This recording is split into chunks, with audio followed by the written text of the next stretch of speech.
jauh-jauh dari Jawa Barat ke DKI Jakarta, khususnya di Payunan Senayan langsung, di Payunan gedung DPR RI yang tempat Bapak Arteria Dahlan berkantor.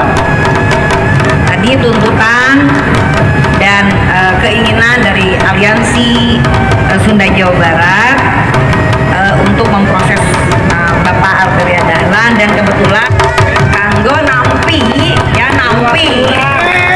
mandat di wargi Sunda Aliansi Sunda Jawa Barat kanggo didugikeun ka MKD ya. Insya Allah amanat di wargi-wargi, namun ayah sakedi kamari waktu dibados nganter wargi-wargi orang di Aliansi Jawa Barat sanesna ayah format anu kedah diisi margi ayah kedah ayah penanggung jawabna kapayuna dipanggil oleh MKD, biasa berkomunikasi kedah ayah nomor handphonenya margi proses hukum itu akan berjalan, proses di MKD itu akan berjalan. Jadi punten kita serahkan kepada Dewan Kehormatan Mahkamah Kehormatan daripada DPR RI.